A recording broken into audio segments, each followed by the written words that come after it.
I'm Coyote Peterson, and I'm about to enter the sting zone with Australia's second most painful stinging tree. Here we go. 1, 2, 3.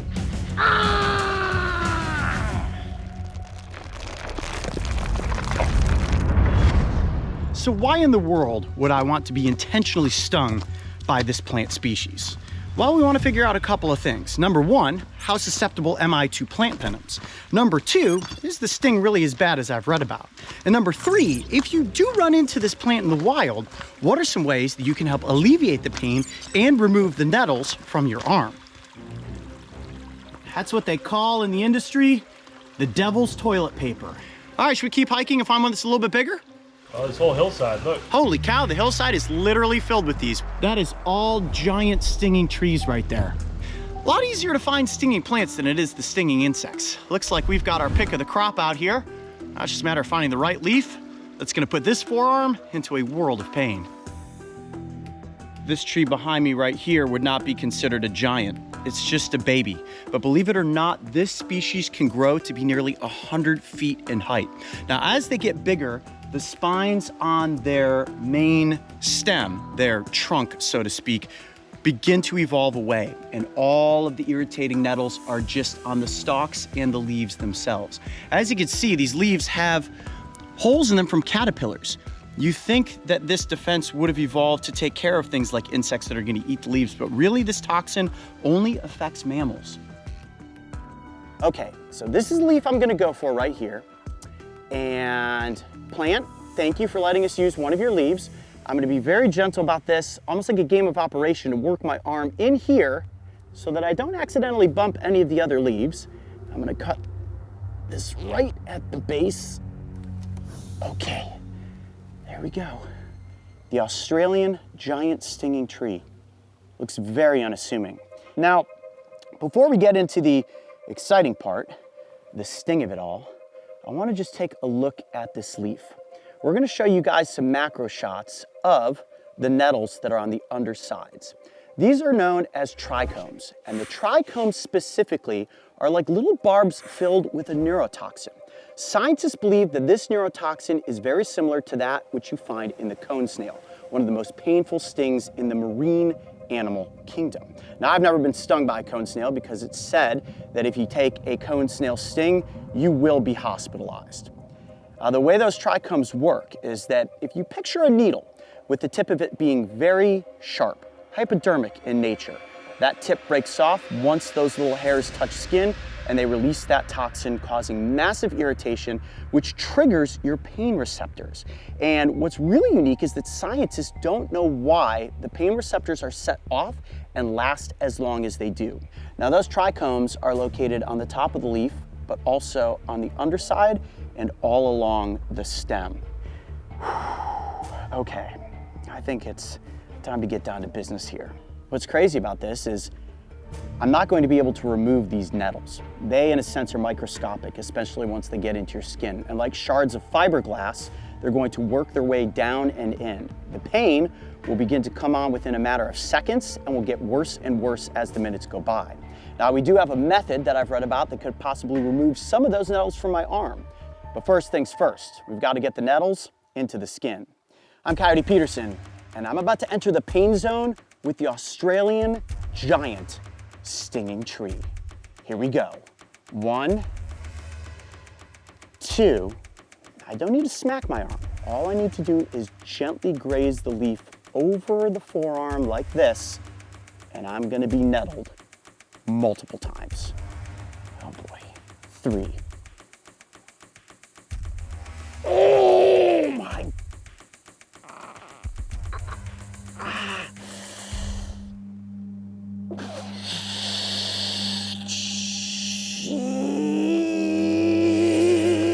Holy immediate searing pain. Oh my gosh, that is instantaneous. Okay, it's not a slow lead on. It is the second the leaf touches your skin. It feels like if you were to put Pop Rocks in your mouth and they start exploding, and then they just start hurting right away.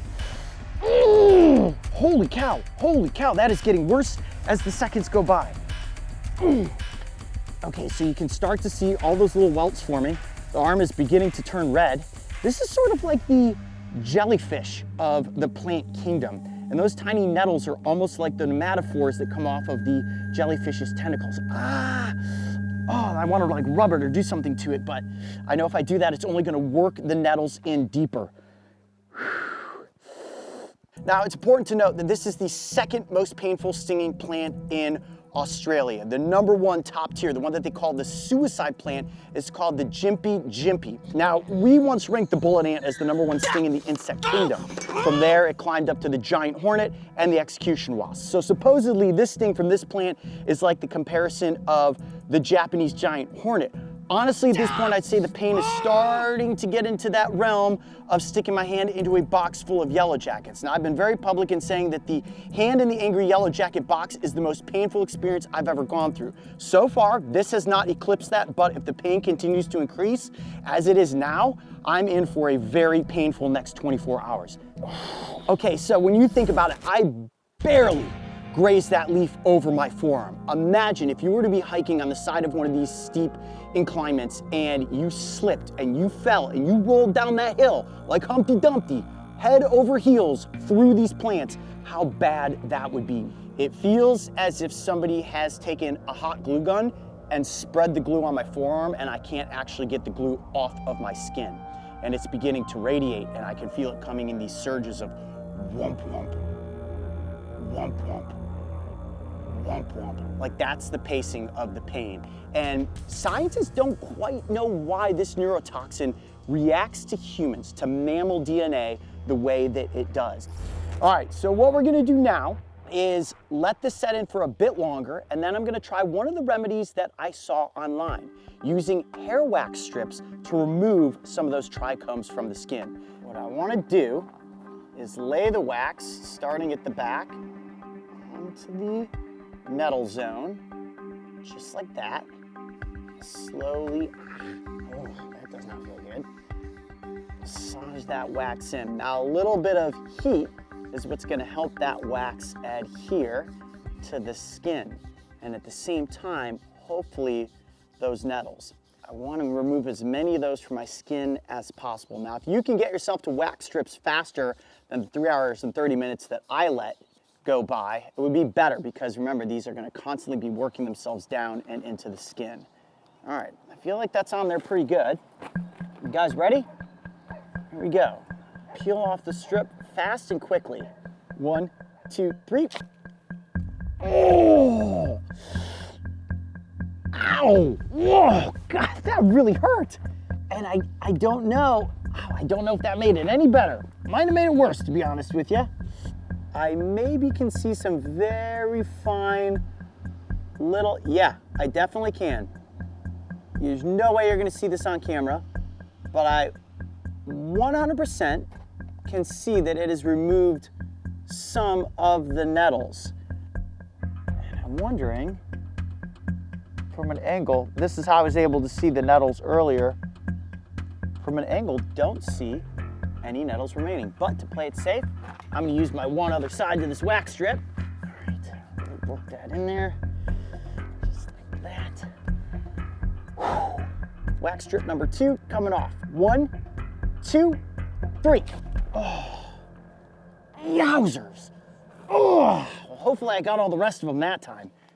Oh yeah, they're definitely pulling out. That is fantastic. They just look like these little white fibers. And essentially, that's exactly what nettles are.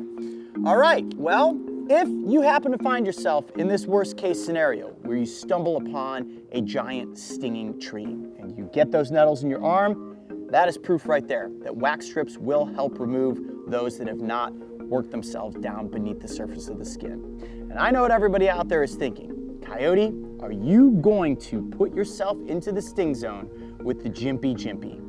Yeah, we're definitely gonna film that.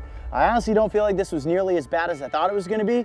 I know you guys all wanna see what it's like for a coyote to be stung by the world's most painful plant, and I think that episode is definitely necessary. Sitting here before me are 2 capsules. Each holds a spider. Now, one of them is completely harmless.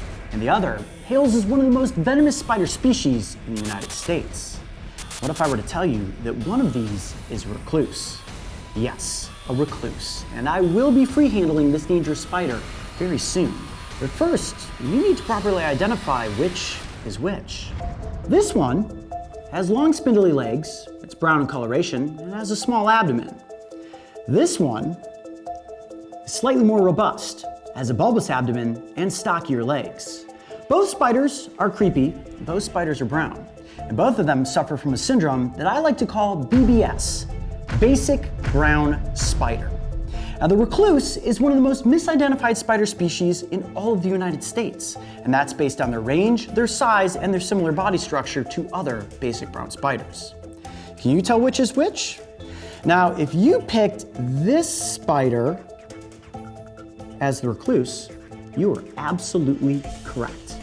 Now, there are several recluse species that exist throughout the United States, the most famous being the brown recluse. This is its close southwestern cousin, the desert recluse. And for simplicity's sake, from here on forward, I'm just going to refer to this arachnid as the recluse. And yes, like I said, I am going to free handle it to see if it lives up to its villainous reputation. When it comes to properly identifying a recluse species, there are 4 helpful aspects to consider. And the first is location. The brown recluse is the most famous of these spiders and is only found in the south central and midwestern United States. Second is size. Recluse spiders are small. If your suspect is larger than a quarter, it's not a recluse. Bigger doesn't always mean more dangerous. Third is web structure. If your brown spider is dangling from a web, it's not a recluse. These spiders hide in cool, dark crevices. Fourth and finally are the field marks.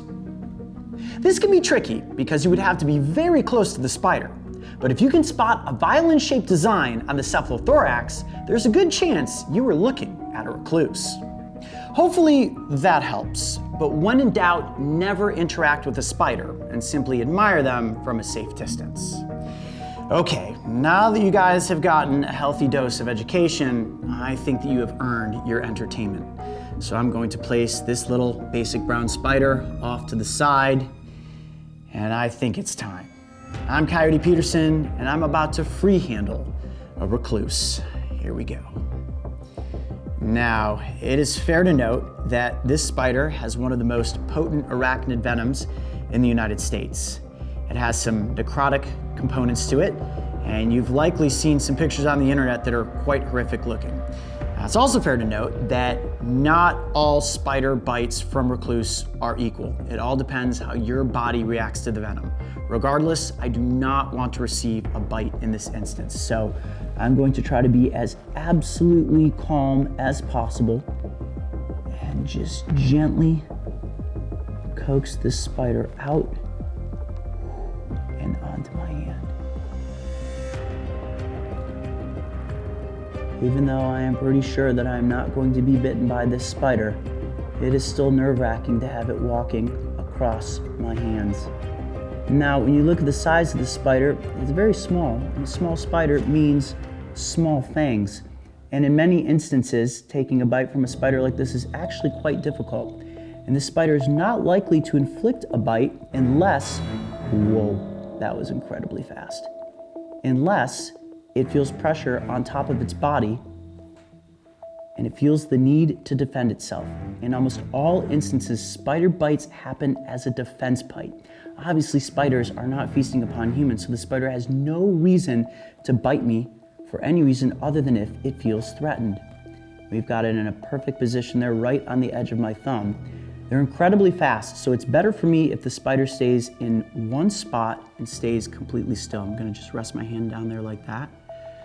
Now, the skin on the top of my thumb is rather soft. I would be more comfortable if the spider was on the underside of my fingers where they're a little bit more calloused, a little bit more worn in. And the softer parts to your skin are where you're more likely susceptible to be able to take a bite. Remember, the fangs of this spider are incredibly small, smaller in size than even something like a black widow. Now, when it comes to recluse bites in the United States, nearly 90% of the bites that happen heal on their own and do not result in large necrotic lesions. And it's all based on how your body reacts to the venom. If you get a spider bite and you are noticing that you're having some really negative effects, I strongly recommend that you seek medical attention. It's important to keep an eye on the bite site and determine what's happening. Is it becoming red? Is it becoming swollen? Is it starting to look pussy? One of the big fears with brown recluse bites specifically is that the necrotic components to the venom begin to break down red blood cells. If that does end up happening in the case of a bite, you definitely want to receive medical attention. However, there's no anti-venom for brown recluse or any recluse species venom. So while you can go through a potentially painful situation, it's very unlikely that you're ever going to be bitten by the species. Here's something else to consider. The name recluse basically means that these spiders are doing their best to stay out of the sight of humans. If you see one of these spiders, it's most likely going to be outdoors, usually in a dark, cool place. The desert recluse, which this species is specifically, almost is never found indoors. Brown recluse can be found indoors, but there's even been stories about people who have had brown recluse infestations in their houses and did not receive a single bite over the course of several months. Kind of goes to show you that they aren't necessarily aggressive toward humans. People across the United States have stories of seeing brown recluse. And it's not to say that you haven't seen a brown recluse, but this is one of the most commonly misidentified spider species in the United States. And so many brown spiders look similar. Now, the way that most spider bites end up happening, just like with the black widow, is that the spider is accidentally pressed down upon and it feels as if it's going to be squished. If a spider is in a shoe or in a piece of clothing, you put it on, you feel something moving around, and then you swat at it, that's where the bite ends up happening. So if you see one of these spiders just crawling around and you ignore it or moving the other direction, your chances of having an interaction being bitten are slim to zero. So at this point, I have to wonder, is the brown recluse really living up to its venomous and aggressive reputation? At this point, I would say not really. The spider's just freely crawling along on my hand and arm, and at this point has not shown any form of aggression whatsoever. So what I want you guys to ultimately walk away from this episode with is the knowledge of how to properly identify one of these spiders if you come across it, but also to realize that spiders are not out to get you. It's also safe to say that you should never try to interact with a recluse or any spider species for that matter. Remember, I've got a lot of experience interacting with these arachnids. If you see a spider in the wild, simply admire it from a safe distance, and both you and the arachnid will go on to have a safe and happy encounter. It is another animal rescue episode on the Brave Wilderness YouTube channel. Usually we are going after venomous snakes, but you're not going to find those in Columbus, Ohio. Today we're meeting up with Luke, who is a honeybee conservationist, and we just got the call that he has spotted a massive hive. We're about to go rescue hundreds, if not thousands, of honeybees.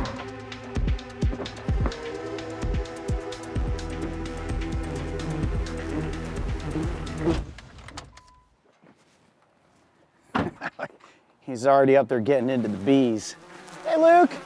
Hey, how's it going? Good. Wow, well, I guess we know where the bees are. Right here, yes. And I noticed you're not wearing any bee suit or mask at all. Currently not until we agitate them a little bit. Wow, that looks agitated to me. And I mean, me, I'm usually wearing bee suits when I'm working with bees, but Luke is fearless, and today we're going to be pulling bees out of this entire pillar, you're guessing? I would say it's probably like to about here. Wow, and how many bees do you think could be in there? I think upwards of 30,000 seems realistic. So my guess, when I was on the way here in the car, I said a few hundred bees, maybe 1,000 bees. That's a lot more bees than I anticipated. So Luke's got everything already set up. I'm gonna get put to work, and with any luck, we're gonna relocate some bees. So I see you're setting up a smoker first. Yes. Is that just in case these bees get a little agitated once we open up that pillar? Exactly. So the smoke, a lot of people say it calms them down. It doesn't calm them down. What it does is they communicate via pheromones, and the #1 smell becomes this smoke. Okay. So their ability to communicate threats suppresses because the smoke kind of covers up all the scent. I love the smell. What do you call this little thing? The bee puffer? Just a smoker. A smoker. Man, it smells so good.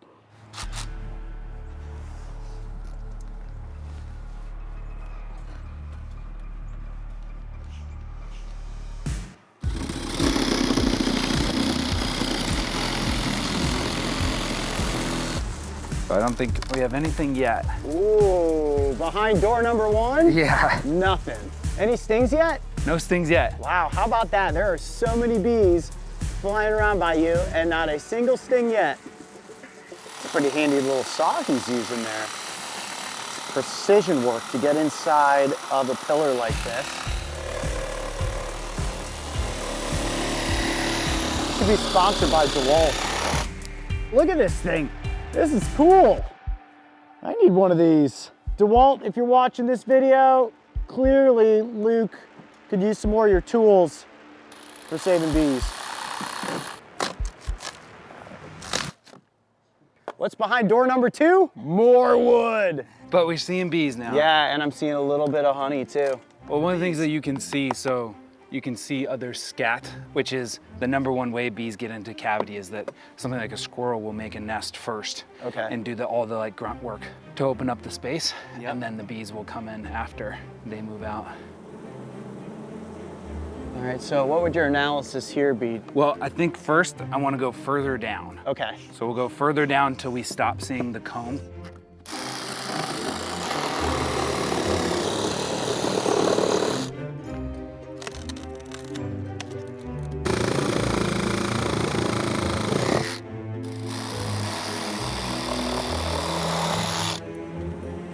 Guess how many times I've been stung so far? 0. Pretty impressive. Little bee party going on up here. There we go. We are home free. You guys ready? Here comes the reveal. Whoa, wow. Look at that. You know how we have regulations for hallway sizes Yeah. and doorway sizes? They have the same thing. Okay. That's called bee space. It's about 3/8 of an inch. Well, as you can see, we have successfully, and by we, I mean Luke, has successfully cut away all the wood to expose a massive hive. The comb, you can see, is hanging vertically, almost like honeybee icicles. Our next step is to cut apart pieces of the comb and strategically place them into the bee box that Luke is creating. So this next part may get a little risky because he said if we're gonna get stung, this is likely where it's gonna happen. As you can see, we're not wearing any bee suits. At this point, it's very unlikely we're gonna put them on. So let's see what happens. Should we see if I can karate chop any of those boards? Got a good hold on it? Yeah. Thank you, thank you. Oh wow, look at that, the way that it, oh, here comes the honey. Oh, you can see the honey all kind of oozing down. Okay, here, you can tear that piece off. Okay. If you don't see any eggs, that means there's no queen laying. Now, I probably should have asked you, but I already tasted the honey off of my glove. Perfect. It's your glove. It's really good. It's really good. It's fresh. Yeah, wow. That is, really good. All right, so what do we do with this let's piece? get a frame. Okay. Frame it up. Did well on your measurements. Fits right in there. You gotten stung yet? No. Me neither. Look at that comb. Wow. All right. Nice cut right there too. Look at the job Luke did on that. So yeah, definitely no sign of the queen yet. Yep, I got it. I did get my first sting. You got stung? Yeah, on the back Ooh. of the head. Oh, back of the head, not even There on we the go. arm. All right, we have one official sting. You didn't even make a sound. Beautiful. Look at that gold coloration. So they lay drones right now in swarm time, again, as it's like the last queen's goodbye, and then in times of surplus. So it's not just like a regular occurrence. You can see that guy really struggling to get out right there. Yeah, right there. That's a huge part of their process. They don't help them at all get out. Yeah, if you don't get out, you don't make it. No time for the weak. I'm getting stung. You got one? Yeah, I'm good. Ah, yeah. Almost halfway through. Halfway through, and so far only one sting. Oh, get another sting. On the hands? Yeah, my arms are getting stung. Okay. You're coming out? Ooh, ooh, ooh. I think I got a big piece of it. Oh. See there on my arm there? Whatever's happening here is stinging me. You get hit again? Yeah. We did it. We got it. We got it. Here, I'm gonna hand it off to you. Got it. Oh, that's a sticky one. Oh yeah. That guy right there, it just wedged in place. Woo-wee! Ah, you forget how much a bee sting will smart, but it makes it worth it when you're going after glove honey. Good. I'll take a glove full of honey for a couple of honeybee stings any day of the week. So the best for stings, are you familiar with the plant plantain? Not like a banana.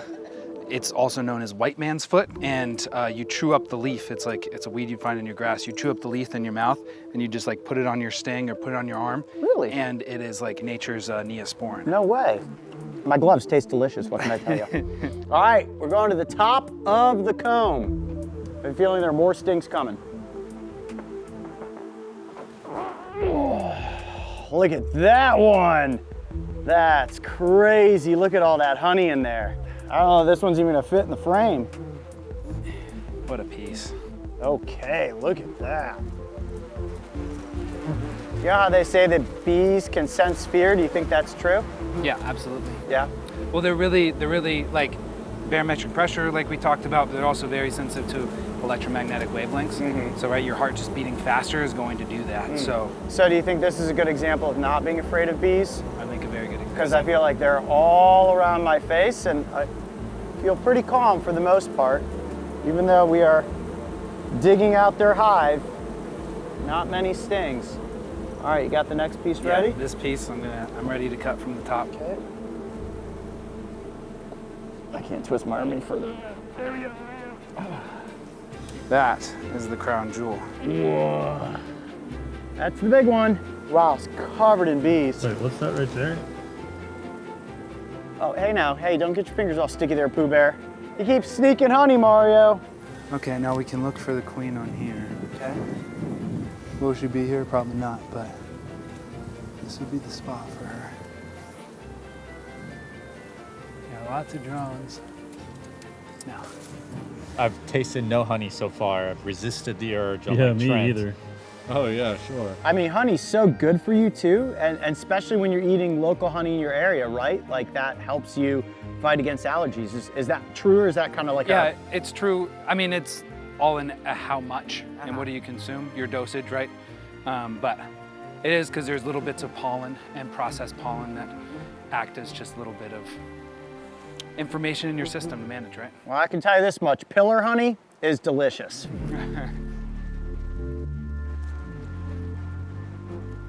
Oh, it's dripping everywhere. That is solid honey and comb. Almost completely solid honey. That's heavy. We almost didn't get it out of here this complete because it started to crumble on itself. That's just pure bee food right there. That one we are going to preserve for the bees. Ah, see, I was about to take a bite of it. We've only been stung a handful of times, which is fantastic. Even with this many bees all in our faces, we feel completely safe right now. I've not yet found the queen, but we've done an excellent job of getting each and every piece of comb out of this hive. All right, Luke, I think we're down to our last couple pieces here, and then we're gonna try the honey. And this will all be taster honey, because you can see it's all just scraps left over from bits of the comb that we were not able to get out. Well, Luke, we did it. We successfully removed thousands, probably close to 30,000 Probably close to it, yeah. out of that pillar. So tell us, where do the bees go next? So the bees are going to go back to my home apiary. I will manage them there, let them reattach all this comb that we kind of messed up in the process. And then once they're fully established, I'll move them out to a different apiary. Okay, so these bees will successfully be relocated and back out into the wild, where they're going to continue to pollinate and make sure that we as humans have plenty of food. Because without the bees, we wouldn't have our food, right? That's exactly it. So how can everybody find you and the work that you do if somebody else needs their bees relocated? So the company is The Bee Collective, bethecollective.com, and then social media channels, all of them, The Bee Collective is where you find us. I gotta tell you, Luke, when I woke up this morning, I did not expect that rescuing 30,000 bees was gonna be a part of my day, but thank you for the wonderful education. Guys, make sure to check out Luke's work. Okay, Luke has prepared some choice cuts of comb. Yeah, Mario and Trent ready to try them. All right, Trent, you're gonna go first. So I can just eat the whole thing, right? I believe so. Luke, you can eat the whole thing, correct? Look at this. is, I mean, it feels like it's just fresh out of the oven. Here we go. I've already been trying this all day. I call it fresh out of the pillar. Oh my gosh. This is crazy good. I'm gonna have to like power wash my beard because it's all up in my beard already, but you can't get candy like this. On a scale of 1 to 10 with other honeys you've tried, where does this rank? 11. An 11. Pillar honey is an 11? This honey goes to 11. Unlike Trent, I didn't sneak any licks. I attempted to lick my finger, but it ended up being actually just bee poop, so I didn't eat the honey yet. I'm looking forward to it. Sir, I present you with fresh pillar honey. Which is the biggest one? I think I'm going for this guy. Nature's Candy.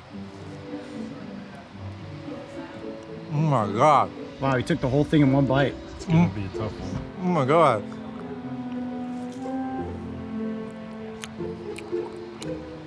That's delicious. Yoink. Got another one. Hey! All right. You know you've already had a whole bunch, so you Well, don't need I another still one. gotta have one with the comb. All right, here. All right, you hold that. Oh man, I'm still chewing. This is the real deal right here.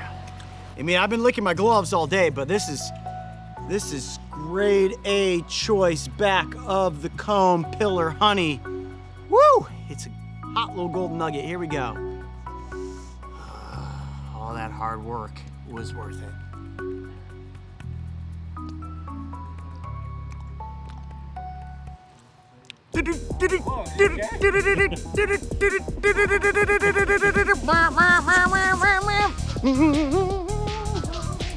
R2-D2's gone haywire, bro. That is some really good honey.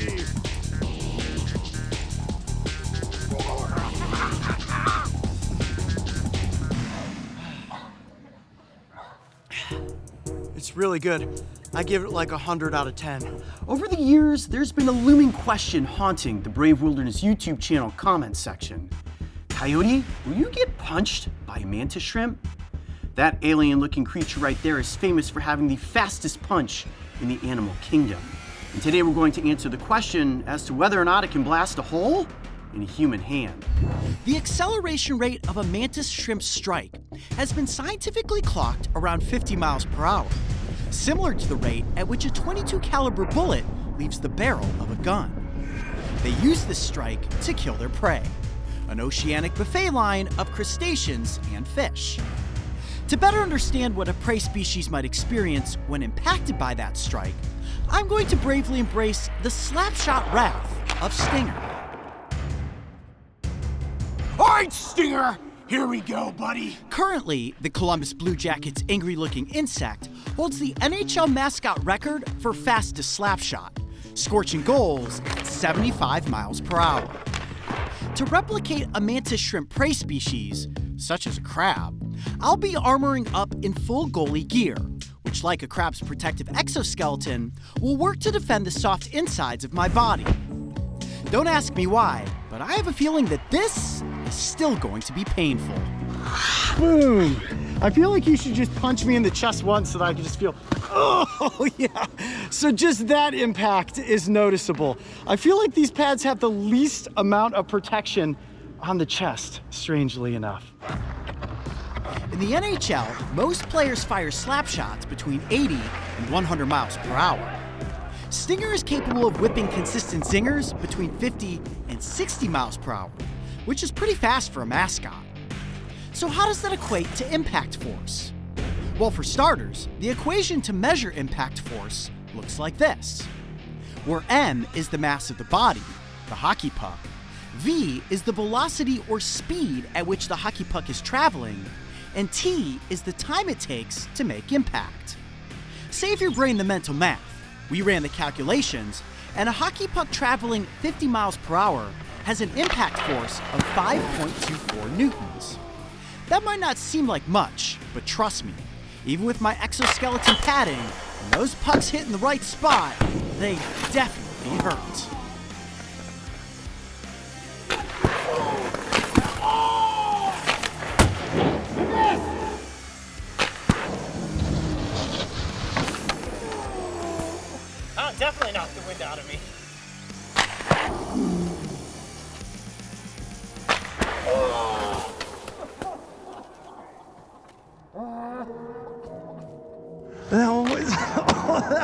mantis shrimp shot right in the chest.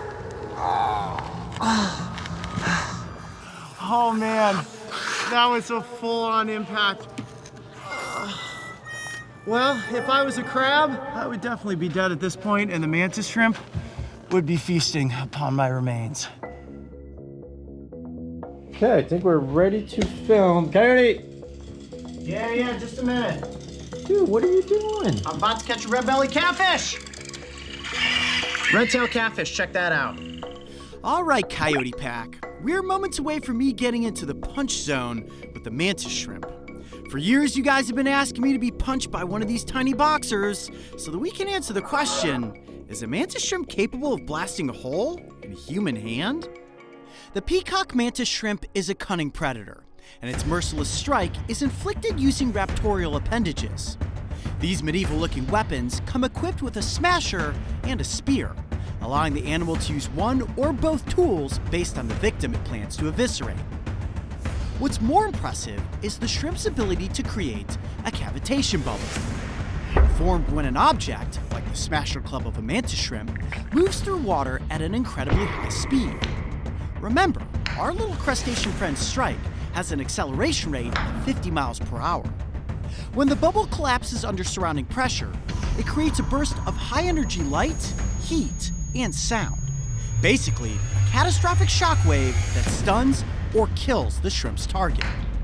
So what do you get when you combine the smasher's lethal impact and an exploding cavitation bubble? Nature's most deadly strike, also known as fatality. Now, to test out the punch of the mantis shrimp, in my opinion, there are two different ways that this can go down. A defensive punch or a predatory punch. A defensive punch would work like this, and it's the first thing we're going to try. Imagine an eel investigating the underwater environment. Now, mantis shrimp are incredibly territorial, and if that eel sticks its nose down into a mantis shrimp's hole, bam, it's going to get a shot straight to the nose. So I'm going to turn my fingers, essentially, into the nose of an eel. Oh, look, he's coming right out at me. All right, it's definitely curious. I'm just gonna pretend that I'm an eel, investigating around the rocks, looking around in the sand, coming this direction. Oh boy, okay, I think the mantis shrimp is definitely onto me. I could see its eyes twitching, the little antenna up front beginning to sense that a possible predator's near. Keep it there. He's definitely investigating my fingers. Oh, he just hit me right in the tip of my fingernail. Not very hard though, just a tiny little test punch. By no means was that a full-on swing. I'd call that investigative. I think we have failed on the defensive punch tactic. He just tickled the tips of my fingers and realized this isn't gonna eat me, and this isn't something that I can eat. So how are we going to possibly then pull off a predatory punch? Great question. This mantis shrimp eats a variety of different prey items. One specifically is known as a krill. And with these strapped to my fingers, will it come out and try to remove them off of my fingers using its hammers and quite possibly its harpoon? I have a feeling that if a punch is going to happen, it's coming from the predatory approach. Now they have an incredible sense of smell and an incredible sense of sight. And right now, because we were attempting the predatory punch, he seems to be pretty chill and just tucked down in the rocks. Let me try to get my fingers, oh, there's the antenna. Now sensing the shrimp, okay, something's happening. Okay. Oh, it's definitely going for him. Grappling, but not. Oh, he's grabbing away from me. No, he's got one, shoot. He did not punch, he's just grabbing. Oh, this is the right idea though. Those little claws are so sharp, he literally stole one of the shrimp off the lower fingers. And now, oh, he's got a mouthful of shrimp. Come back in. They are gluttonous though, and from previous feedings, we know that he will take more pieces of food than he normally needs just to stow them away under the sand. And that's what they'll do sometimes, kill a crab or bust open the shell of a clam and take the insides and hide them and actually come back for them later on, caching their food and storing it for later. Ding, ding, ding. All right, guys, I think the fight is over. And while I hate to admit it, I'm officially declaring myself the loser. The mantis shrimp didn't win by knockout, but it did win by stealing the fight. It tore the shrimp right off of my fingers and now is back in its corner enjoying a meal. So what did we learn today? Well, a mantis shrimp raised in captivity doesn't seem to be as aggressive as we had hoped. I was barely punched once, definitely didn't hurt, tickled with its claws, and without question did not feel the wrath of its harpoon. Now, would a mantis shrimp in the wild behave differently when defending its territory? Could quite possibly be the case. So is the hype and the aggression level of mantis shrimp all that it's built up to be? Or are these creatures simply misunderstood, beautiful, curious, and charismatic? I'm gonna go with the latter in this instance. But who knows, maybe at some point there will be a rematch and I will get the chance to ultimately get blasted by a mantis shrimp. Over the years, I have performed a number of seemingly crazy experiments. Look at that. Where I've put my body up against stings, bites, puke fruits, spiky plants, and even natural hot springs. Today I find myself in Ashland, Kentucky. I would say it's one of the most beautiful locations we have ever visited in the eastern half of the United States. And while I could go on with several poetic lines, cut with epic drone shots, let's get right down to business. Because you guys all showed up to see a poisonous frog taste test. In front of me, there are two containers. Inside of one of them is a pickerel frog. Inside the other is a leopard frog. Now, to the naked eye, these two frog species are nearly identical. There are a few distinct differences, but the biggest one is that the pickerel frog is poisonous and the leopard frog is not. Now, I've caught these frog species before in the wild, and I'll be honest, even myself, who's somebody that catches a lot of frogs and is really good at identifying species, has a real difficult time differentiating between a leopard frog and a pickerel frog. Their body design is almost exactly the same. They have large eyes, the skin is green or brownish in coloration, and they have black spots all over their bodies, not to mention the two gold ridges that run down the length of the back. Now, the biggest difference visually is that the pickerel frog has a rather uniform pattern of spots that typically tend to be squarish in design. The leopard frog spots are much more circular and completely randomly placed. However, with frog species, the pattern oftentimes varies, and unless you have the two frogs side by side, it is almost impossible to tell them apart. Now, there's an old herpetologist trick that when they're in the field, if they don't have these two frogs side by side and they want to tell the difference, they actually taste the frog. Now, I've never licked either one of these frogs before, and my goal today is to determine whether or not this frog taste test actually works. So if you guys are ready, I'm Coyote Peterson, and this is the Poisonous Frog Taste Test. Mario, are you ready? Let's do it. Warning. Amphibians carry toxins in their skin that can be dangerous and sometimes fatal to humans. Never lick or consume one of these animals. Okay, so what are we gonna do? You're gonna stick your tongue out, and then I'm gonna place the frog next to your tongue? Hold the frog by its back legs and then turn its back toward me and essentially rub the frog's back on my tongue. So I will turn to the side like this for the frog that's on this side, and then this, and then just wipe the frog on my tongue. Wipe his butt on your tongue? Like his back, the back of the frog. And then we will turn this direction for the other frog, and I'll do the same thing. In between each frog, I'll swish out my mouth with water to cleanse my palate. I don't want to swallow any of that water. I don't want to get those toxins down into my digestive tract. You should actually just cleanse your palate real quick with some water. Okay. There you go. Okay. Oh, thanks. Clean and ready to lick a frog.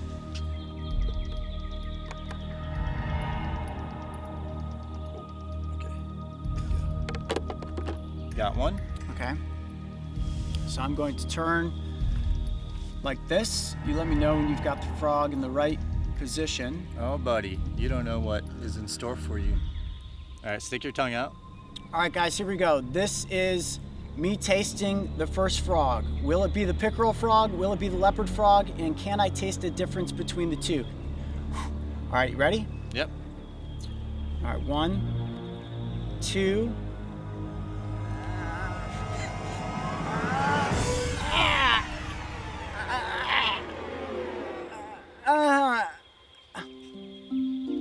I'm sorry, buddy.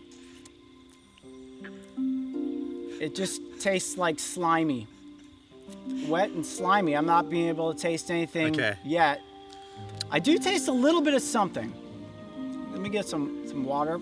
So I just want to get the frog slime out of my mouth. Here you go.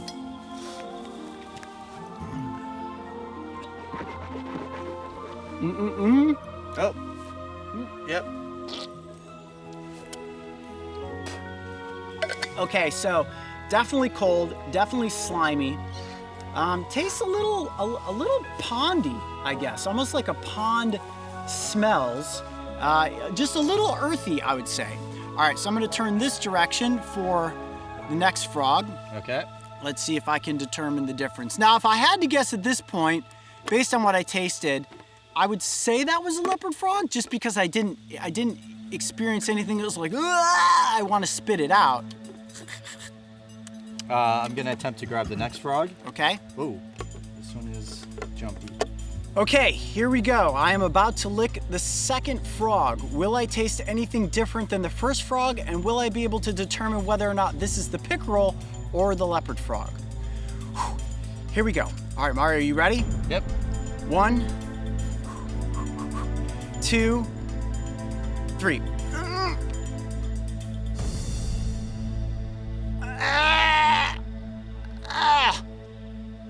Okay.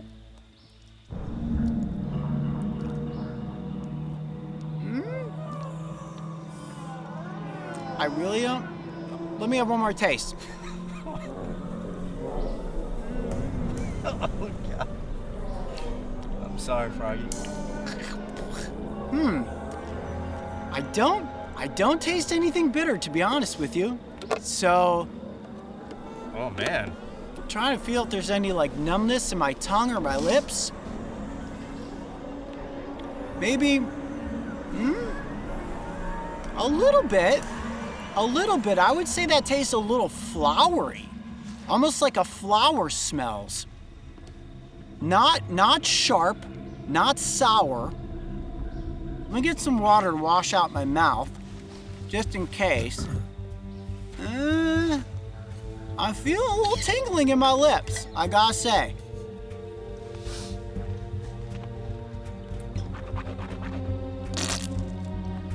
Wow, I'm gonna be completely honest, it's hard to tell, but given the fact that my lips do feel a little numb, I'm gonna say that this is the pickerel frog and this is the leopard frog.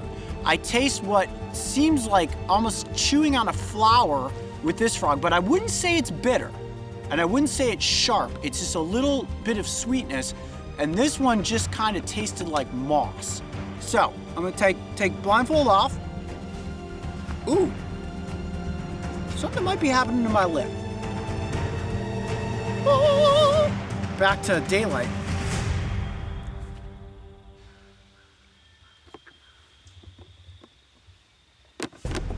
That's 100% the pickerel frog right there. My lip feels weird. My lip is definitely starting to feel weird. I don't feel anything on my tongue, but I definitely feel something on my lip. So the pickerel frog and the toxins that are in its skin, to my taste buds, do not taste bitter. And I definitely feel like my lip is numb, almost like it's not, like when you get Novocaine if you're going to the, my lip is totally like going numb right now. That's so weird. Okay, there's definitely some toxins in the skin of the pickerel frog. That's so weird. Not so much taste as much as a feeling. Does my lip look any different? No, man. Same. That's so weird. I definitely am having some numbness going on in my lower lip, where not so much on my tongue, just on the front of my lip. And I would definitely say that the toxins in the pickerel frog are more apparent than the taste of a leopard frog. Ugh, that's actually really strange. Okay, well, there you have it. The poisonous frog taste test, I would say, has allowed me to determine that the pickerel frog definitely has some sort of reaction on the inside of my mouth.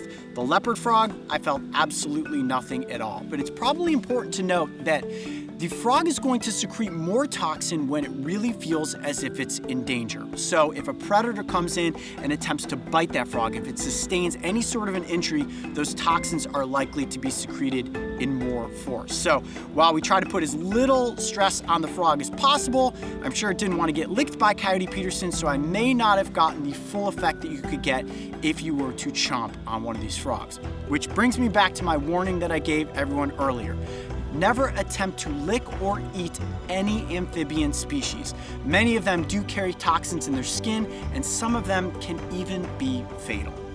So there you have it. The poisonous frog taste test has determined that I'm able to tell the difference between a pickerel frog and a leopard frog based on taste and numbness, not sight at all. I will always be the first to admit that there's an absurdity to some of the experiments I have performed on the Brave Wilderness channel. Licking a frog definitely falls into the categories of absurd, ridiculous, and let's be honest, pretty hilarious. Let me have one more taste. But you did learn some pretty cool things about two very unique frogs, didn't you? In reality, you can properly identify these frogs by closely examining their field marks if you have the species side by side. And while there's clearly a taste test difference between them, I think it's probably in the best interest of frogs and humans if we simply admire these amphibians without putting them in our mouths. I'm on Australia's Sunshine Coast, and I'll be interviewing Leela, a woman who knows firsthand the dangers of interacting with a venomous snake. She's a bite victim survivor who nearly lost her life, and today she's going to be sharing her incredible story.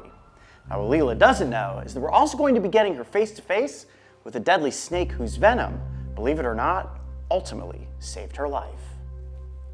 For you, this all began in 1974, the day it all happened, when you were bitten by a venomous snake. Can you take us back to that morning when you were heading out to the barn, you had farm animals, and you were barefoot? Like a lot of people in Australia walk around barefoot, and you found yourself in the worst case scenario. Take us to that morning and tell us the story. Well, it happened in the afternoon, late afternoon, almost on dark. And I had a goat, and I was putting the goat under the house. I mean, what goat wouldn't want to live underneath a house?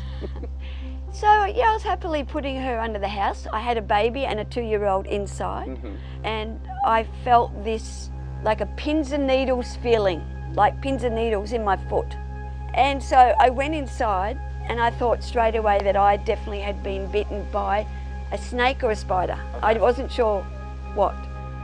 The poison immediately went straight up to my head. Really? So I got a migraine headache. I've never had a migraine headache in my life. So I had this migraine headache, and straight away I started to vomit. So I got the bucket, and I'm leaning over the bucket vomiting and thinking, oh God, I need help, I need help. So I put my baby and my 2-year-old and myself in the car with the bucket so I could keep vomiting in the bucket and go to the neighbours. And then the neighbour takes me straight to the Southport Hospital. And at the Southport Hospital, the doctor thought reckon I was a hippie and I was on drugs and I didn't know what I was talking about. That's an unfair judgment. Very unfair. And gave me a blood test and left me all night with no antivenin, no nothing. And I was yelling out for help because I was getting feverish and I knew they weren't doing anything for me, and I was screaming out for help. I want my acupuncturist to come to the hospital. An acupuncturist in the 70s? Yeah, and the acupuncturist actually made it up to the hospital. He heard somehow on the grapevine. Certainly no text messaging back then. No mobile phones back then.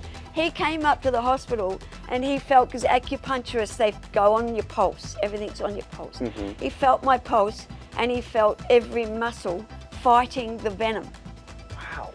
And the next morning, I had fallen into a coma and every muscle had collapsed and I couldn't breathe. And so they found the venom in my blood test And then they gave me the antivenin, but it wasn't, I couldn't breathe at this stage. Yeah. So they had to put me into an ambulance and race me to intensive care in Brisbane, which was about 100 kilometres.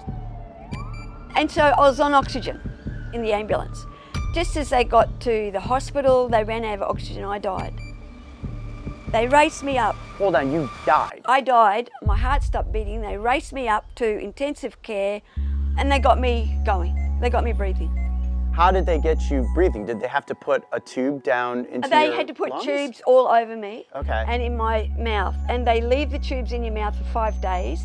And after 5 days, they have to do tracheotomy because it can get infected. Yeah. So they had to do a tracheotomy where they open up your throat and they put a machine into your throat, a tube, and the machine is actually breathing for you because you cannot breathe on your own. So a lot of the snakes in Australia have a neurotoxic venom, which ultimately can cause your internal system to go into a state of paralysis and collapse. And it sounds like that's exactly And what happened to I you. had big hematomas in my groins, which are big black bruises. Yeah.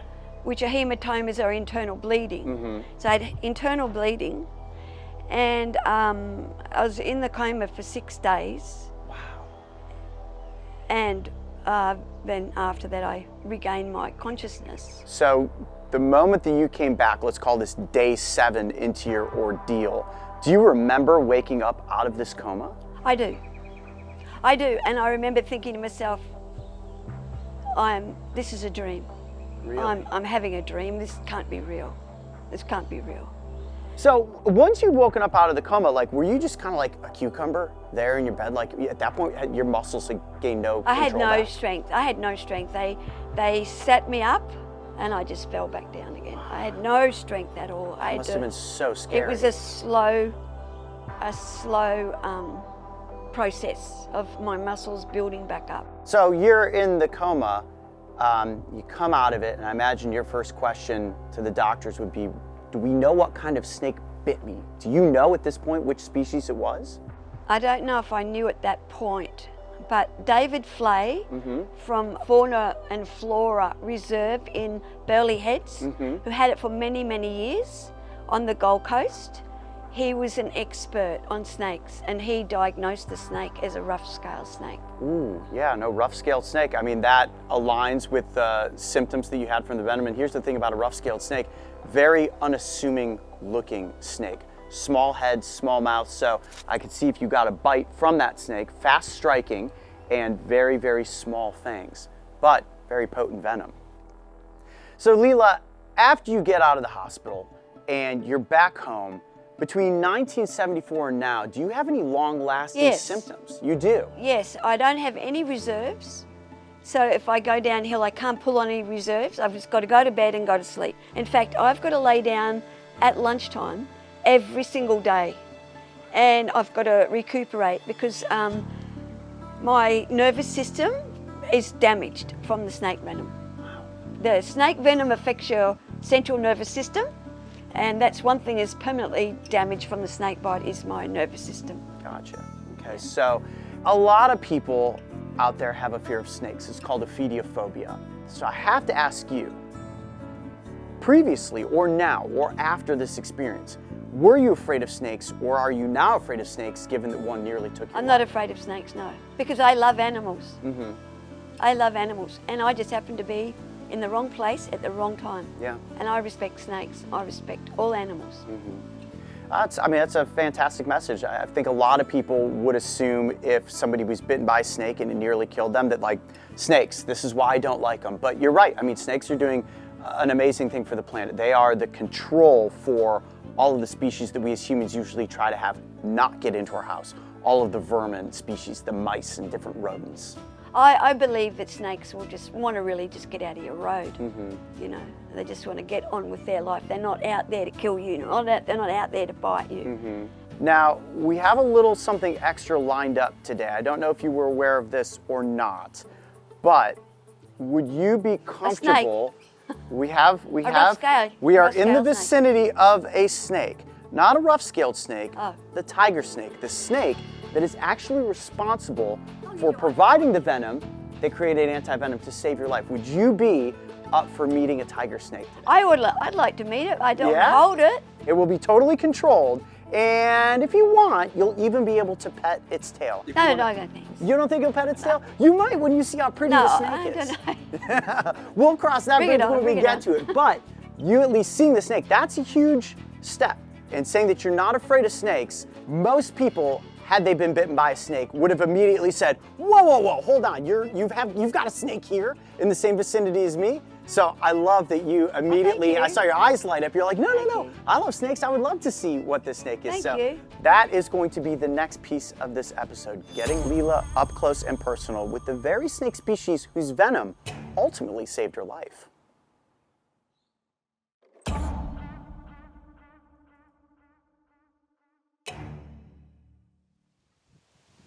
I'm a fighter, you know. Yeah? I fought my way back, I reckon. Yeah. I'm here today because I'm a fighter.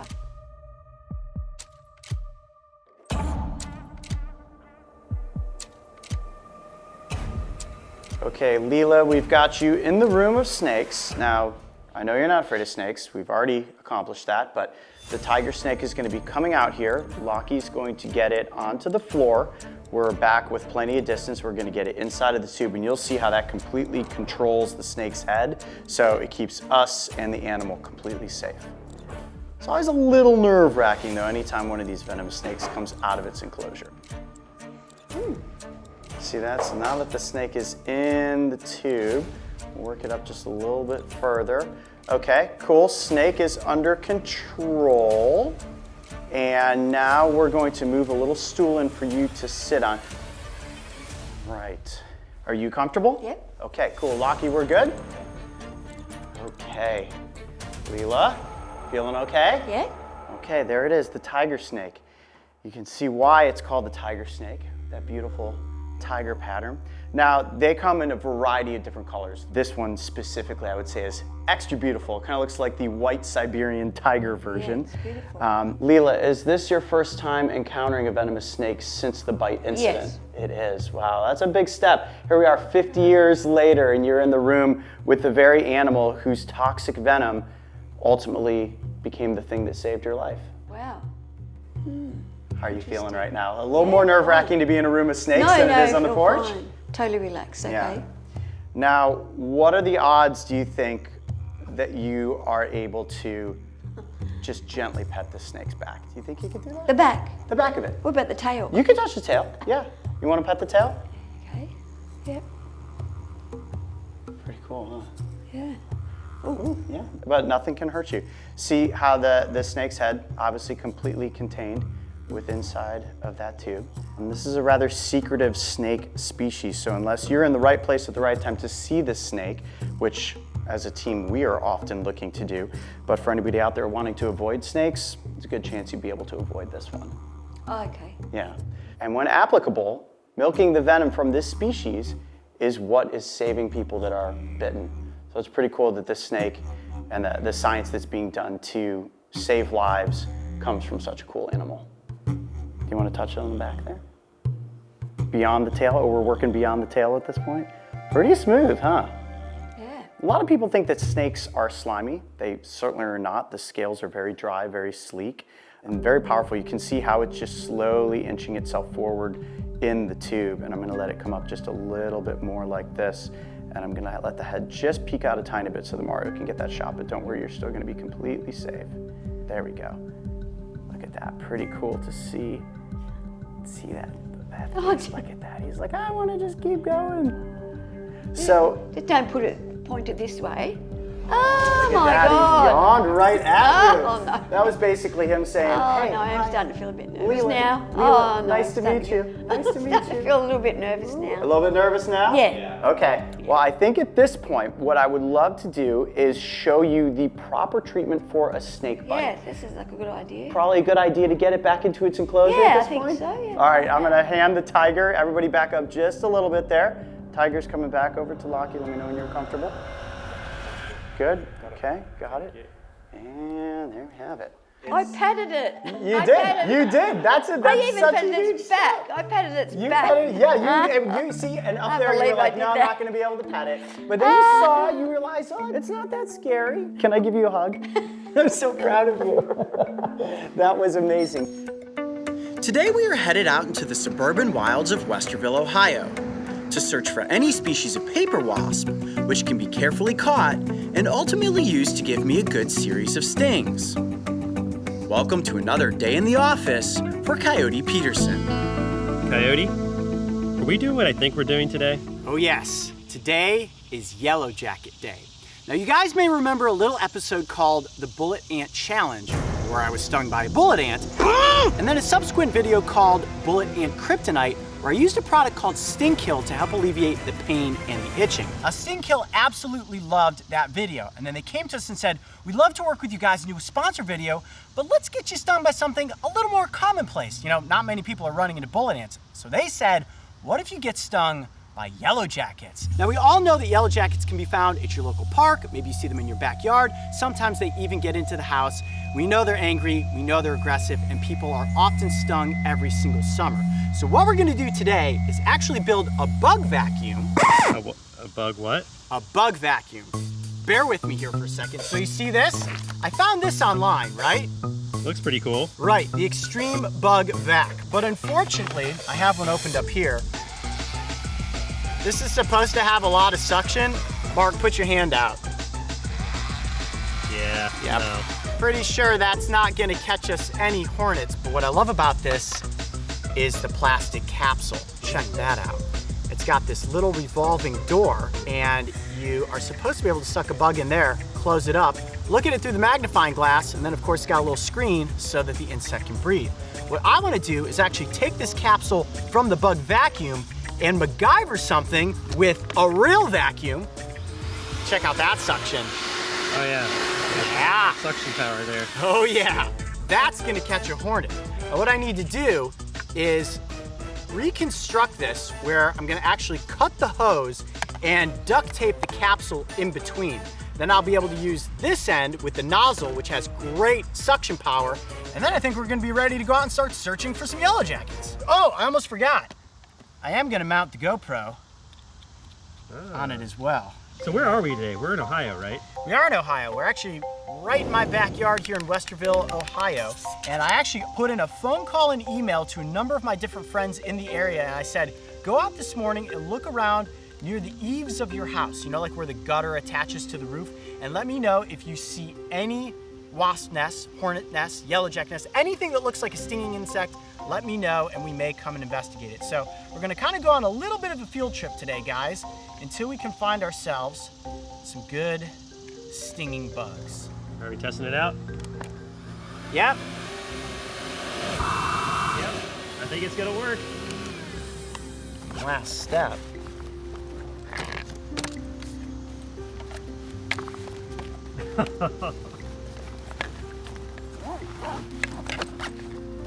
Now, it's like a proton pack. Oh yeah, this thing is awesome. All right, well, if you guys are ready, let's go try to catch some yellow jackets. Do it. Woo! All right, well, we might as well check the park that we started at. Great structures here for us to investigate. You see all these eaves and overhangs, perfect place for paper wasps. Now, why do paper wasps like these underhangs here? Well, because it's a great spot to build a nest that's out of the realm of predators and the rain. See?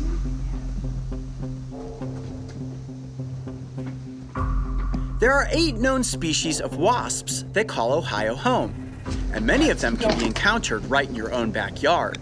However, unless they are intentionally or accidentally provoked, your odds of being stung are actually very slim. Let's go this way. Come on, Mario. Well, it's a fun day at the park. Yep, on the weekend. Should have brought a soccer ball. What do Did you you see? see something fly out? I did. I think it was a honeybee though. Now, honeybees you oftentimes see on clover. Let me see. There's one right there. Look, look. That's a honeybee. European honeybee. Yeah. Now that is not what we're after. Honeybees actually have fur all over their bodies, whereas yellow jackets are completely bald. Bees also have barbs on their stingers, so when you get stung by a bee, its stinger gets removed. If you get stung by a yellow jacket, no barbs, so it can sting you over and over and over. Now, if I was looking for honeybees, we'd be in the right spot, but unfortunately, yellow jackets do not pollinate clover. All right, let's keep looking. So why are we looking at the ground now? I thought we were looking up. That's a good question, actually. Oh, that could be perfect. I see some ants in there. A lot of times yellow jackets will actually build their nests underground. So if you see something that looks like a mole hole, just respect it from a safe distance because it's possible that yellow jackets have built a nest in there. A cavity in a tree like this is also fair game, but there's nothing in this tree. Not sure we're gonna find anything at this park, guys. Might be time to take a road trip. See where else we can look for yellow jackets. You ready? The bug suckers are hitting the road. Oh yeah, woo-hoo! Well, it is 12:43, which means it's officially lunchtime, and we have a new plan. Now, searching for the yellow jackets ourselves is not exactly panning out very well. We found some nests that were vacant. We found some honeybees and some bumblebees, but we haven't found the infamous yellow jacket. But what we're gonna do, bear with me here for a second, is actually have a picnic. Because oftentimes, if you think about it, yellow jackets show up when you're at a picnic. So I'm thinking if we get some soda pops and some ice cream, we hang out in the sun, maybe these stinging insects will come to us and we will then be able to use the Bug Sucker 5000 to just sit there and go and suck them up. Look at this. I'm gonna go look in the garbage can right now and see if there are any hornets. Guys, we are really looking hard for these hornets, but you know what? They empty their trash a lot. Check this out. It's like nothing in there. Can't exactly find hornets if there isn't a bunch of sticky stuff around. And what Mario did was he put, look at that, ice cream in the grass on top of a lid. Maybe that will bring in the hornets, and the yellow jackets, and the wasps. I don't know, guess we'll see what happens.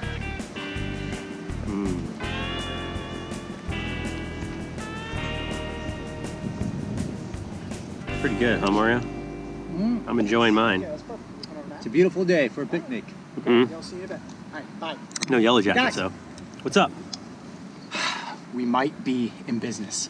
I just got off the phone with my friend Jasper. Now I know at the beginning of the video I kind of made a joke and said, hey, I sent an email and text to my friends that live in the area and I told them to go outside and check around their houses to see if any yellow jackets were hanging out. Sure enough, my friend Jasper went out and he said right on his back patio there's a little nest and there are 3 yellow jackets. And I said, you sure? He said, well, they're yellow and they're black and they look like they want to sting. So I think we may actually be able to put the Bug Sucker 5000 to the test. You guys ready? Let's do it. And can we bring our treats with us? Of course. Yeah. Let's catch some yellow jackets. All right, guys. Well, we are at Jasper's house. Now, he is asked to not be on camera because he's not used to being on YouTube. So you won't get to meet him today, but he has given us permission to go out on his porch and scout for these yellow jackets. If they're there, we're going to use the Bug Sucker 5000 to catch them and then go to a controlled environment so that we can get me stung. You guys ready? Sounds like a plan. Let's do it. Gear up. You guys grab your other cameras and we'll be ready to go.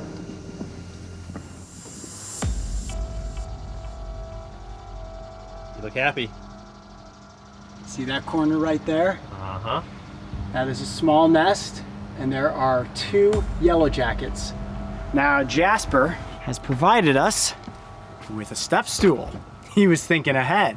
So I'm gonna use the step stool and get up close with the Bug Sucker 5000. You guys ready? We're gonna have to do this quick, because I already see that they're on the alert with their wings kind of propped out, ready to swoop down and sting us. So we really just have one shot at this.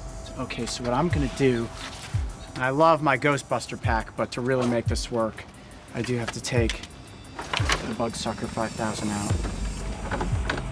The moment we've all been waiting for. Let's put it this way, it's either gonna work, or we're all gonna get stung.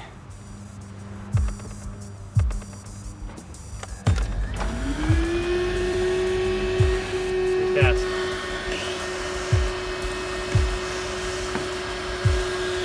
Did it work? Got one of them in there. Oh, there's still one on the nest. Get the net, get the net, get the net. Oh, it's flying. Hold on. Hold on, let's go back towards the nest. Wait, don't move. Get it? Yes, yes. Shut the door, shut the door. It totally worked. Look at that.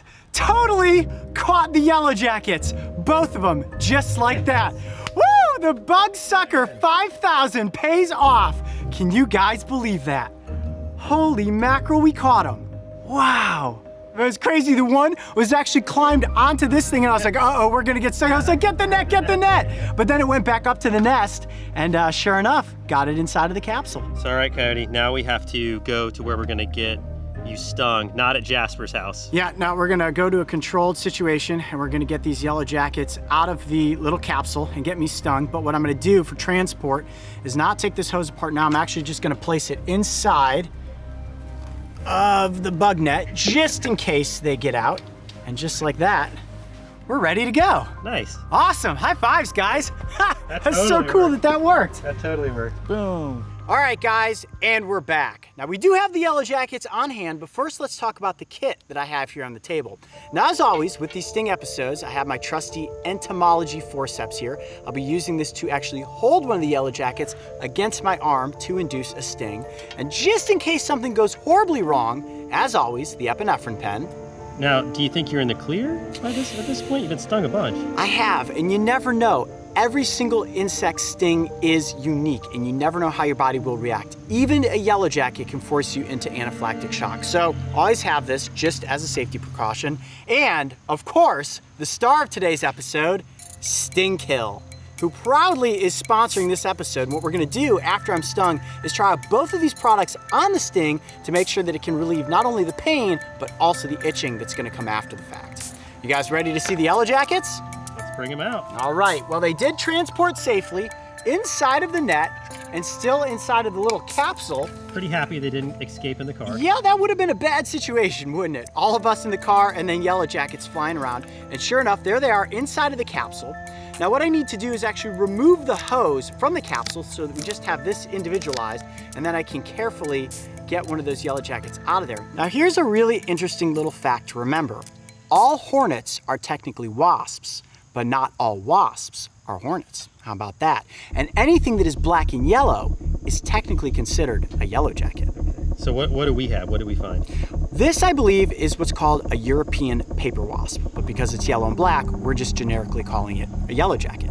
And this what we find at picnics? Is this what's swarming us when we're trying to eat our ice cream? No, that is usually a hornet. Now, hornet has a much stockier looking body, a thicker abdomen, and a narrower thorax, but these ones look just like wasps. You see the very pointy wings. If you can kind of see there, you see where the thorax leads into the abdomen right there? It's very narrow and indicative of being an actual wasp. But I think at this juncture, what we're ready to do is bring the bug net back into this, place the capsule inside, and work on getting one of these yellow jackets out of the container. You ready for that?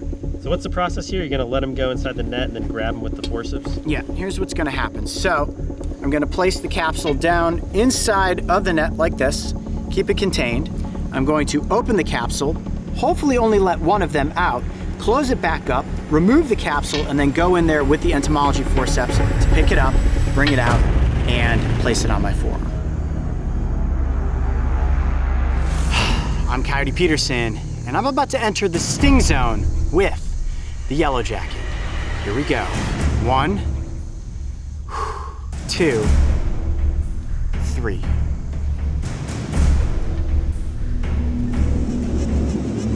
Ow! Get you good there? Got me there, yeah. Ow! Ah! Ah! Get you good? Yeah, got me twice. Ah.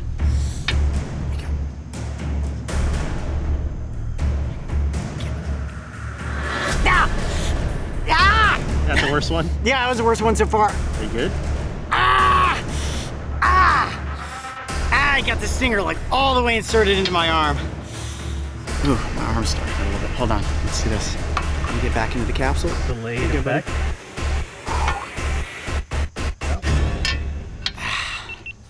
Yeah, there you have it. You see all those welts? I took several stings all right in that area. And look at this. there's a lot of red coloration developing right near the veins. That is really interesting looking. And it burns, and it's really warm right now. I mean, honestly, yeah, it's hot to the touch, right? Yeah, you can definitely feel the swelling. Yeah. Now, it was not nearly as painful as any of the other stings I've gone through. I was actually able to keep the yellow jacket on my arm as it was inflicting stings. It did get me one time pretty good right at the end there, and I had to let it go. Of course, we got it safely back into the capsule. As you can see there they both are. They'll be released here shortly, but what we want to do now is actually use the Sting Kill products to see if it will alleviate some of the burning in my arm, and of course, the itching that is almost certain to come if I don't use the Sting Kill ointment. You guys ready for that? Let's do it. Okay. Well, which one do we want? Do we want the capsules or do you want the... How about we take both? Let's We're talk about going to both. give a shot at both. So this is the Sting Kill wipe, right? Oftentimes used for anything from a bee sting or a wasp sting, even a mosquito bite, even a jellyfish. If you guys are on the beach and you're swimming and you run into a jellyfish, this is perfect for that, right? Okay. So what I'm gonna do is I'm gonna open this up.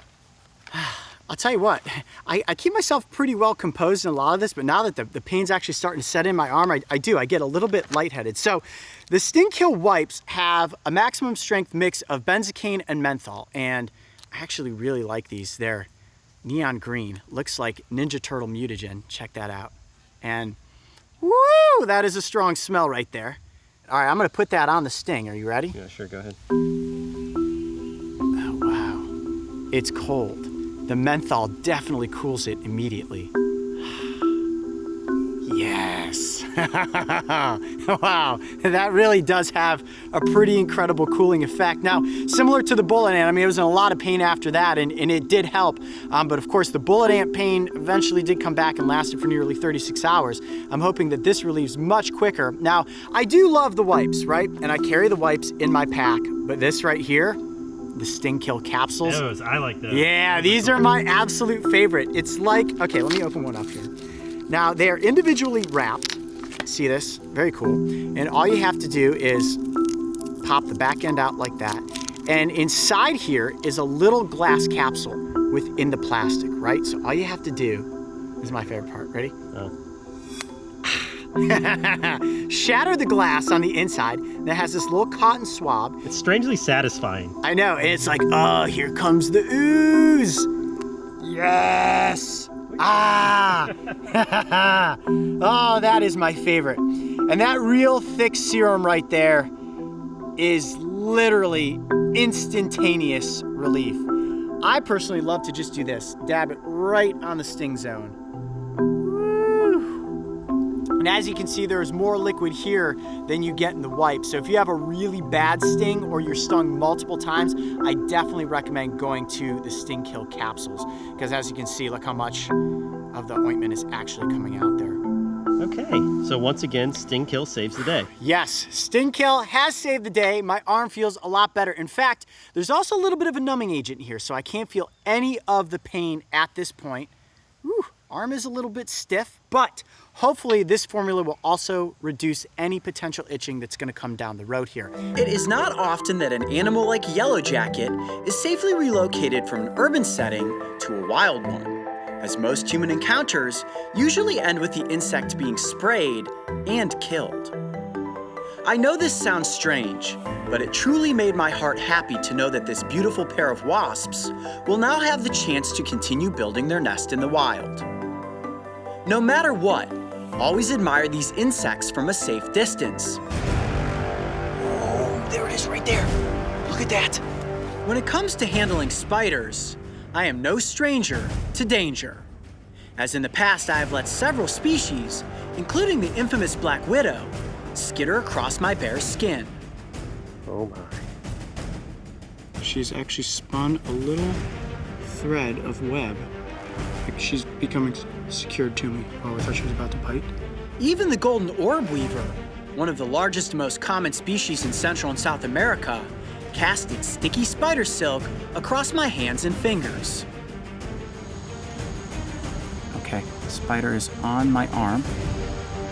Okay. However, there are also species, like the Brazilian wandering spider, that are simply far too dangerous to risk making direct contact with. That was a little nerve-wracking.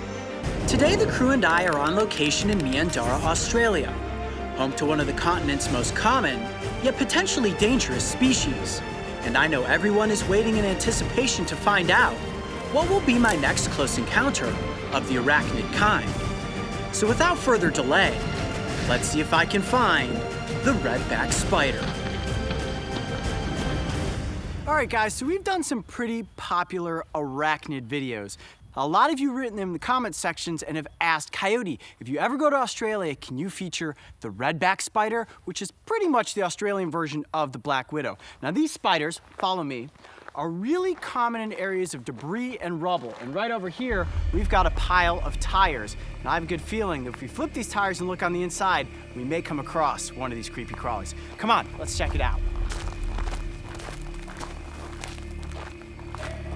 Now, I don't want to just go reaching my hands up underneath that rim, but I already see some webbing. This is actually a really good sign. Now, why would a tire be a good home for a redback spider? Well, because it is dark, it is warm, and it's the perfect place to spin a web. And sure enough, right here, go ahead and bring your camera up a little bit closer, and there is no spider on this. And you see here, you have some really loose webbing. Looks very scattered.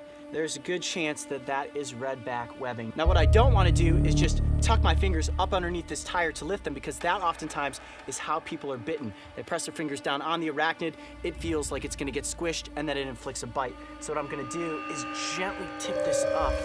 I'm going to roll it towards you a little bit, Mark. Oh, there's a big cricket in there. And I'm going to just gently roll it in the light. A big cricket creature. And no spider in that one. There is webbing. Oh, nope, there's a little male. There's a little male right inside there. You see down there? Oh, yeah. That's a male redback. Now, they're considerably smaller than the black widows that we find in the States. But we're not really interested in the male. What we're interested in looking at is the female. And this tire is full of a lot of rocks. I don't think we're going to find one in there. I'm going to just gently flip this in this direction. Look on the underside. Yeah, there's definitely some webbing. Okay, there's a lot of web down here deeper in.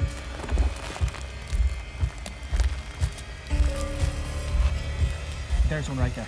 Got one right there. That one? Right on the inside of the tire. Hold on a second. Let me see if I can flick it up and get it into the light. Can you see that, Mark? Really tucked in. The spider is right there, but that's pretty cool to see it shadow. You see my finger pointing right at it, Mario? Yep. Ooh, that is creepy.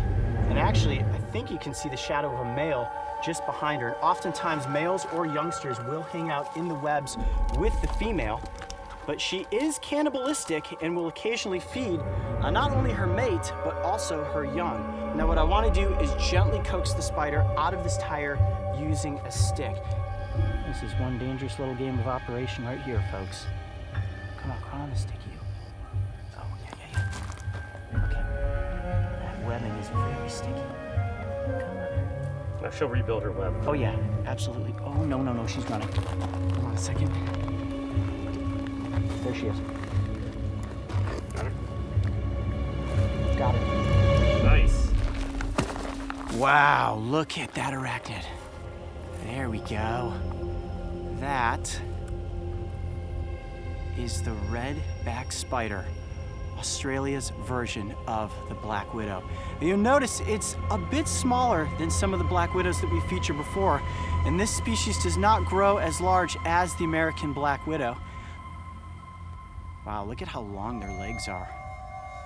That big bulbous abdomen. And what you'll notice about the redback is that it gets its name from that distinct aposematic red coloration on the back of its abdomen. Now, as we know, the black widows in the States have the hourglass shape beneath their abdomen, and these spiders do have coloration on the underside of their abdomen, but it certainly is that big red spot on their backs that is an immediate warning that I am venomous and you do not want to be bitten by me. Look at that balance. Such a cool looking spider. Now, the bite of this spider does contain neurotoxic venom, and it is much more potent than that of the black widow. So you may be saying to yourselves, Coyote, aren't you gonna free handle this one? Honestly, guys, it probably would not bite me, but it is not worth the risk. Now, if you are bitten by one of these spiders, it's not likely to kill you, and they did develop an anti-venom in the mid-50s that has helped a lot of people overcome this bite. Now, this is a spider species that is very common, especially in residential areas, and it is one of the species that people are bitten by almost on a daily basis. Close to 10,000 bites a year are reported in Australia. If you are bitten by one of these arachnids, I definitely suggest seeking medical attention, but there are very few cases of adults suffering negative effects other than cramping of the stomach, headache, nausea, vomiting, and intense pain near the bite area. Now, depending on how much venom is injected into the victim, a lot of times these spiders will actually inflict what's considered a warning bite. They can actually regulate how much venom they pump into something. Now, if it's a prey item, something like a moth or a small other insect, they've been known to even take things as large as small lizards. What they will do is actually flick out this thick spider glue from their spinnerets. They will let the prey get entangled in that webbing, and then once it is sort of wrapped itself up, they will strike forward several times, inflicting various bites to parts of the victim's body. Slowly, paralysis begins to set in, the victim dies, and then they have their meal. Now, similar to the black widow, this species is cannibalistic, and after the females have mated with the males, they will kill the male and eat it. The females have actually even been known to eat their young. This spider species has extremely small fangs, and oftentimes when people are bitten, they don't even know that a bite has occurred until close to 15 minutes afterward, when you experience this intense, hot radiating pain from the bite site. Now, it will swell up and be red, about the size of a silver dollar, and that pain will continue to spread. Now, one indication that you've been bitten by a redback is intense sweating and goosebumps actually on the appendage that has been bitten. Now, this is one of the most common and widespread spider species in all of Australia. And the reason that so many people are bitten by this species is because it is oftentimes found in residential areas.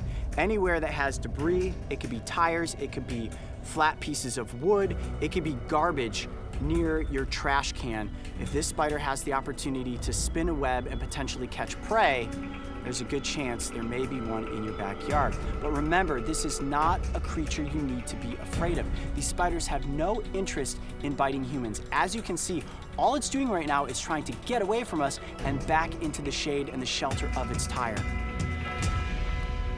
Well, you guys requested it, and sure enough, we managed to get the Australian version of the black widow, the redback, up close for the cameras. I'm Coyote Peterson. Be brave. Stay wild.